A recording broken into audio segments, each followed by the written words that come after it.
Hey superstar, hope you're doing amazing. This is Mark from Ivy Leads. In this video, I'm going to share with you how you can recreate or convert your existing campaign into a workflow. Just so you're aware, the feature of the CRM, which is the campaign and the trigger, is no longer being supported. So you actually need to create, your existing campaigns into workflow so you can use them. But the good news is you don't have to start from scratch and rebuild everything. It's a matter of just a simple step by step process, which I'm going to tell you with this tutorial. First step is to go to automation.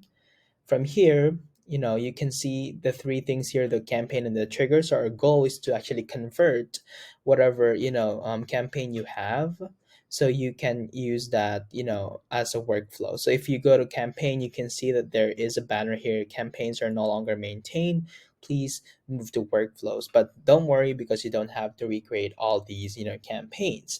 Just go to workflow and then click on create workflow on the right hand corner of your screen, and then select import from a campaign, which will help you to import all the steps from your already created or existing campaign. So just click on import and then find the campaign that you want.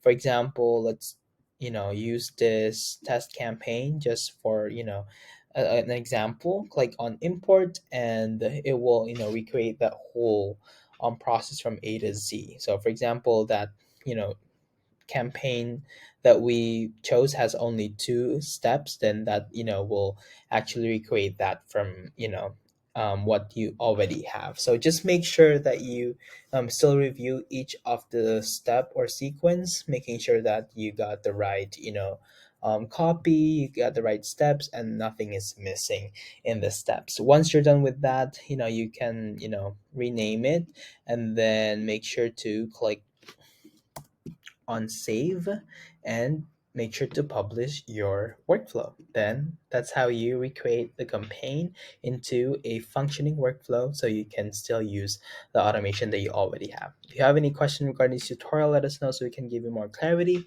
If you want to learn more about specific feature of the CRM, let us know so we can create that in the next tutorial video. Take care.